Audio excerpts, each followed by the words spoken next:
though I also always find it disturbing that 1400 years of living with the Quran has not taught Muslims anything, I would say, true about it. I was, in fact, going to say that I'm frustrated that Muslims continue to harbor so many misconceptions and outright falsehoods about the Quran, especially its position on women. The most common and un-Quranic is that the male God prefers men and wants women to serve and obey them, and even to worship their husbands as their earthly gods, in the words of some popular texts. This, despite the Quran's warning that setting up deities or gods alongside God is a derogation of God's unity, Tawheed, Shirk, the only sin God promises never to forgive. Yet, classical tafsir also portrays Islam as a male-worshipping religion. The phrase is Abdul Wahab Budiba's, on the basis of 6 or so verses out of over 6,200 in the Quran.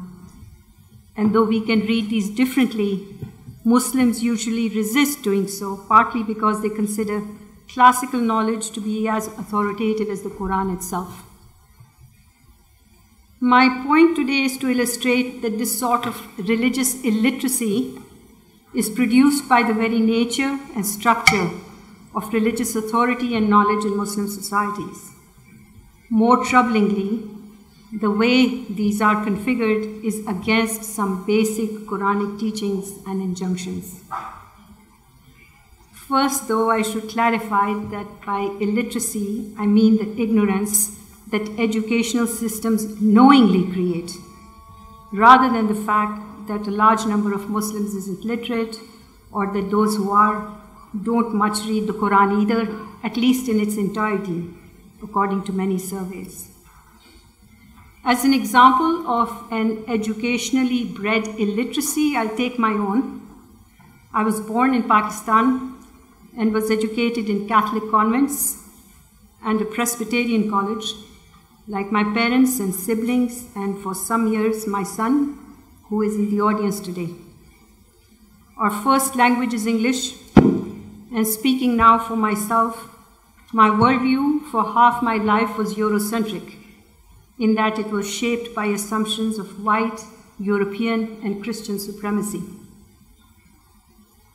This is not only because I was taught by European nuns when I was very young, but also because the texts I read presented world history as the triumphant story of the European/Western civilization. And so I never learned that there was such a thing as Muslim civilization, or that it was renowned for its learning and innovations, or that these had also influenced Europe's Renaissance, or that the Ottoman Empire was the world's first modern empire, since modernity is always associated with Western history and the West is always defined in opposition to Islam. In short, my texts didn't mention Muslims or depicted them as villains and a people without history, to borrow a phrase from Eric Wolf. One could thus say that my education suffered from what Paul Ricoeur, the French philosopher, calls an excess of forgetting some things and an excess of remembering others. I believe the same is true of how Muslims are taught the Quran, through a heavy-handed and lopsided focus on that 0.1% of the text that is taken as privileging men, with little or no mention of those teachings that affirm the ontic equality of women and men, as Rifat Hassan and I call it. This is because, as I will now argue, religious authority and knowledge are steeped in patriarchal ideologies of male supremacy, which predate Islam. The most notable feature of religious knowledge is that it is produced by a small class of male scholars belonging to different schools, who present their own perspectives on the Quran as having the same weight as the Quran itself. This transferal of authority is achieved simply by interpreting the text through the Prophet's Sunnah as recorded in the Hadith. As Brannon Wheeler describes it in his study of Hanafi methodology, since the Sunnah, and I quote him, doesn't provide a single definitive interpretation of revelation, and there are conflicting hadith on the same issue, jurists have to justify their own rulings. And they do so by making two unrelated, and I would say stunningly unsound claims, which are first, that interpretive expertise is more important to defining practice than knowledge of revelation. To put it simply, all you need to have is a method, not necessarily knowledge of the Quran. And second, and I quote Wheeler again, that the authority of the practice defined by later generations of scholars is equivalent to the authority of revelation. Obviously, once we erase the distinction between the word of God and the words of men, not just scholars and religious functionaries, but all men, bless you, are implicitly positioned as powerful intermediaries between God and women. The Quran, however, forbids intermediation, and it never says that only men or scholars or Arabic speakers or the literate should interpret it. To the contrary, it urges each believer, including the unlettered, who was also the Prophet, right, to decipher God's ayat or signs through our own reasoning and reflection. In effect, the Quran depicts religious belief and practice in terms of a radical individualism and therefore of personal responsibility and freedom, not of institutionalized authority, scholarly expertise, or gender.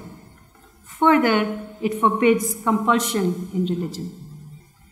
Yet, Muslims routinely outsource their understanding of Islam to religious figures and, in many cases, force their beliefs onto others, especially women, who have little autonomy in matters of marriage, dress, or travel in several countries. In fact, a dozen of these even maintain a religious police, which is truly an anti-Quranic aberration. Worse, men who commit violence against women justify it as their God-given right, since religious knowledge projects male dominance onto an ostensibly male God, as I said at the start. So on this note, the most, and to me it's still most shocking, Islamic theology violates the precept of God's incomparability by taking the Quran's linguistic references to God as he and him as a license for mapping gender onto God. However, the Quran insists, and I quote, that there is none like unto God, and it forbids even using comparisons to describe God. But instead of disentangling the divine from Arabic pronouns, theologians and Muslims universally collapse the two. Classical tafsir further defies Quranic conceptions of God by implicating God in the sexual politics of the 7th century tribal Arab patriarchy in which the Quran was revealed. It does so by treating the verses about inheritance, testimony, divorce, and marriage as proof that God is partial to men because they are male and has made them superior to women and their guardians. The most well-known of these verses, of course, as we know, is 434, which Muslims take as evidence of God's preference for men and of men's dominion over women, and is allowing husbands to beat disobedient wives. However, as several scholars have pointed out, the Quran's reference to husbands as their wives' qawwamun doesn't mean that men are in charge of women. As the verse itself clarifies, the reason husbands are qawwamun is because they provide for their wives from the resources God gives them. And this is a point that was made by earlier speakers as well. Also, it is the resources that God prefers to give more of to some men than to others. So God is preferring to give the resources, not preferring men. And lest we forget, God also gives more to some women than to some men. Consider the Prophet's wife Khadija in relation to him. As to the idea that husbands can beat wives who are guilty of nushuz, I will first note that the Quran also says that a wife who fears her husband's nushuz can seek a divorce. I've actually never once heard anyone refer to this provision, and I've been on the speaking circuit for over 20 years. Second, as for the word qanitat, which is taken to mean a wife's obedience to her husband, actually, Amina Wadud has made a case for why it only refers to obedience to God. Lastly, there is much controversy over whether the word idribu only means beat or strike, since its root, daraba, also means to leave, separate, cite, C-I-T-E, and so forth. However, the same Muslims who reject such alternatives like to brag that Arabic is so polysemic that it has 100 words for a camel. But apparently it has only one word for daraba, which is to strike the woman and beat the woman. My own position is that the very notion of a God-given male superiority is contradicted by all the Quran's foundational teachings, all of them. Specifically, that God created men and women from the same nafs, named them both Khalifa on earth and each other's awliya, protectors and guides, that God addresses them in the same terms about faith and moral individuality or morality, holds them to the same standards, and promises to reward and punish them for the same reasons. Here I'll quote two verses that seem to be entirely missing from Muslim public consciousnesses. The translations are by Abdullah Yusuf Ali. The believers, men and women, are awliya, one of another. They enjoin what is just and forbid what is evil. They observe regular prayers, practice regular charity, and obey God and God's apostle. On them will God pour God's mercy, for God is exalted in power, wise. That's 972. The other verse is 35:33. How many people in the audience know it?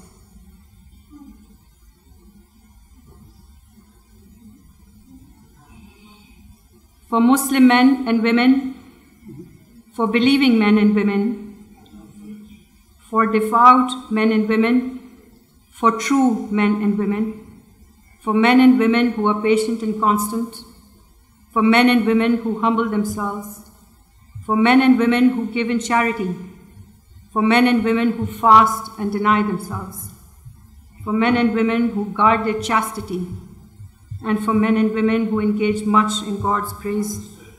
For them has God prepared forgiveness and great reward. Did I miss something? 24. Did I say 35 and 33? No problem. Thank you. I thought in Abdullah Yusuf Ali it's 35, 33.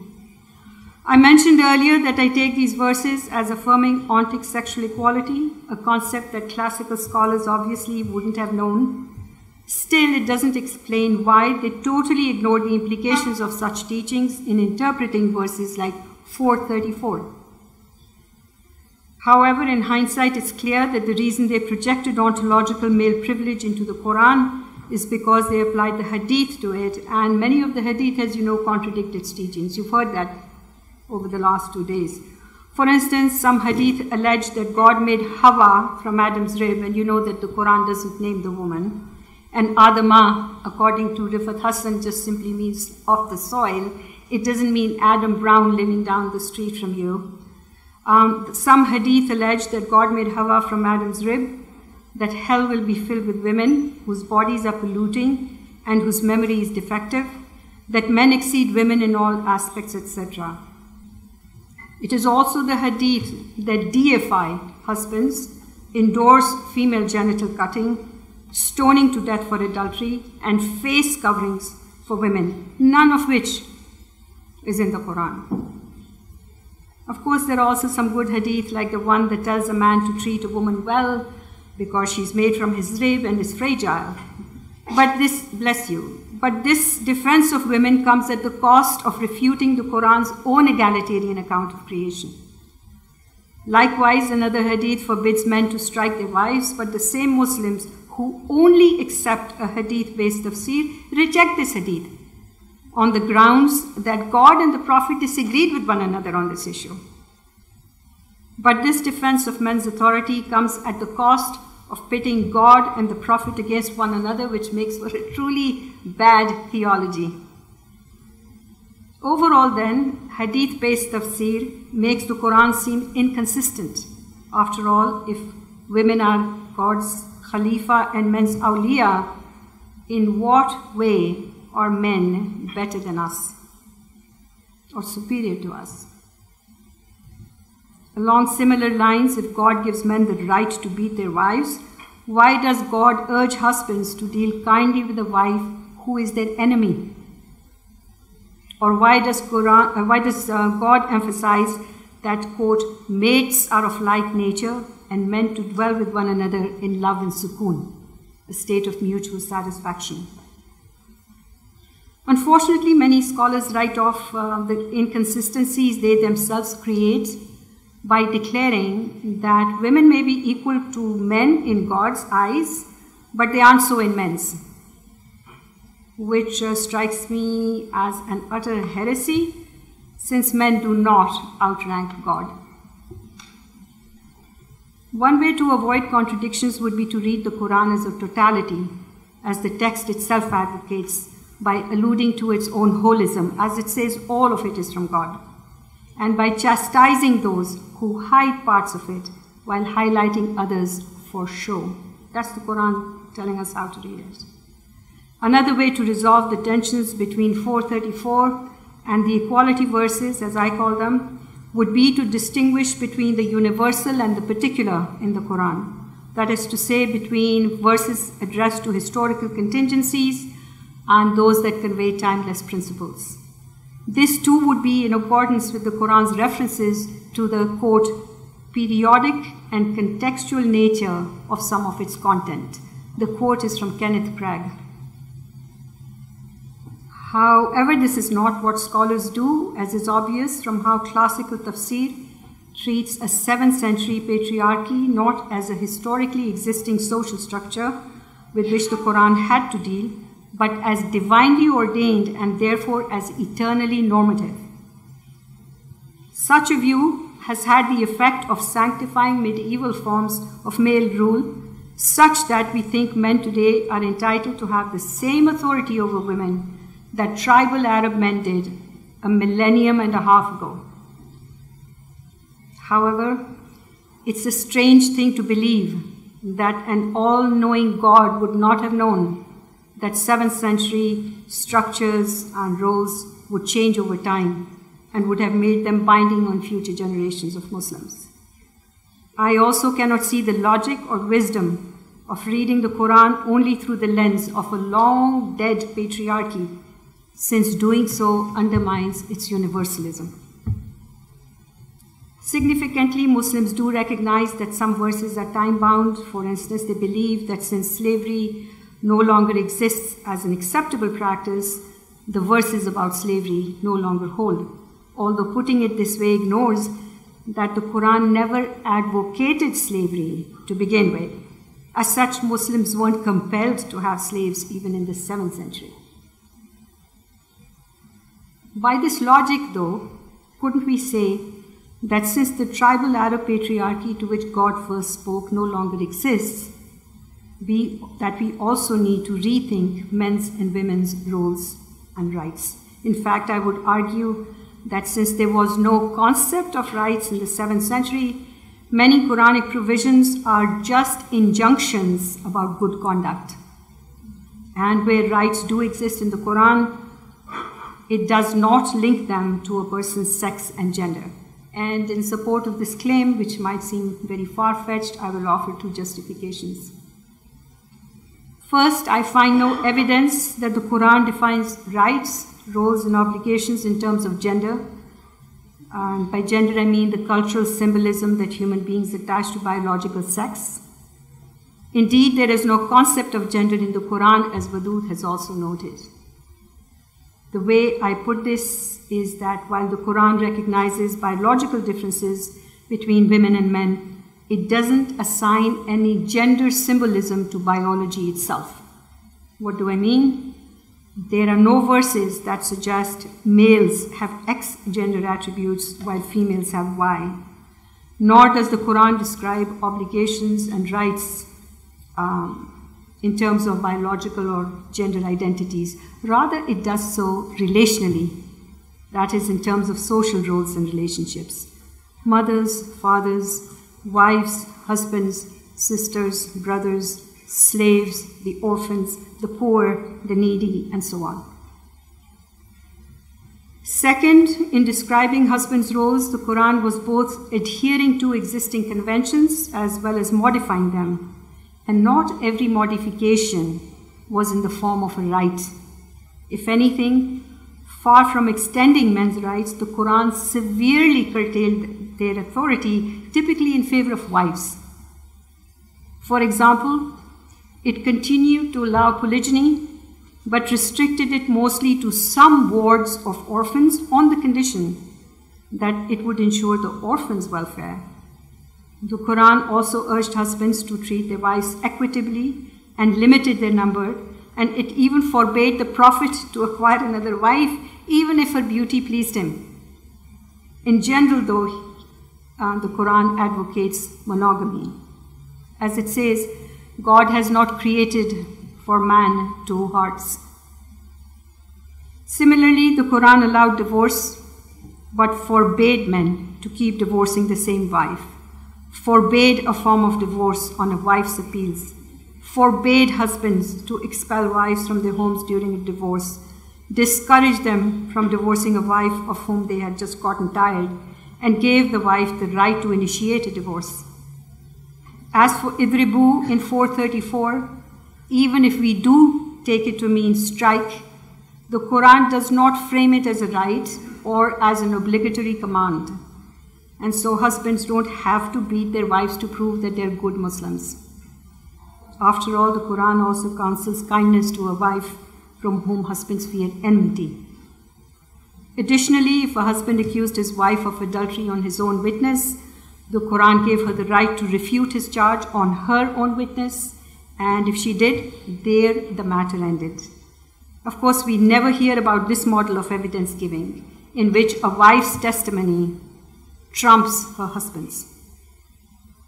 In response to men's questions about sex with their wives, the Quran admitted its pleasurable nature, but forbade sex with menstruating wives out of a concern for them.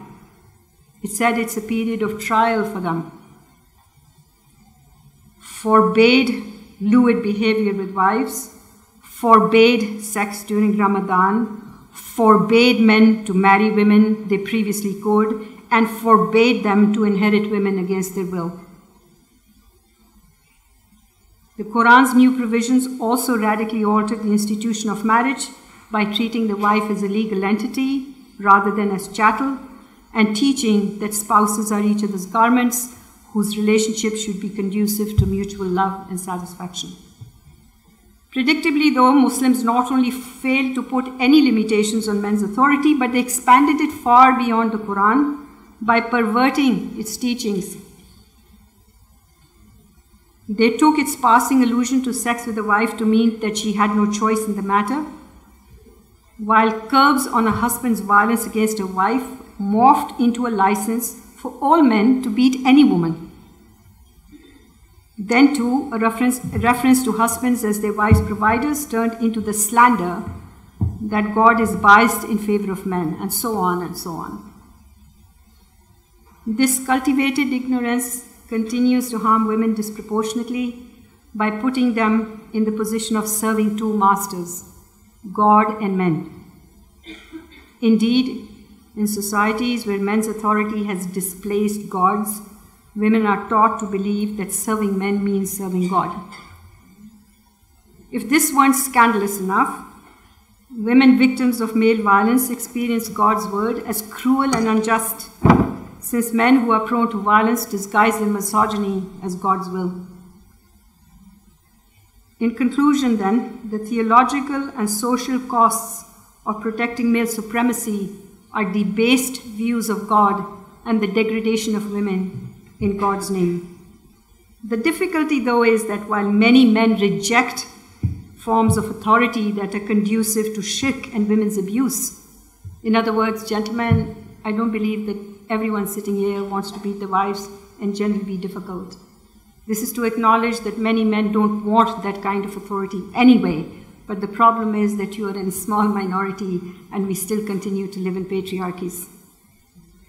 However, if we never develop a praxis of mutual recognition between men and women as God's subjects and each other's protectors, it will also be impossible to honor a collective belief in a just, loving, and merciful Creator.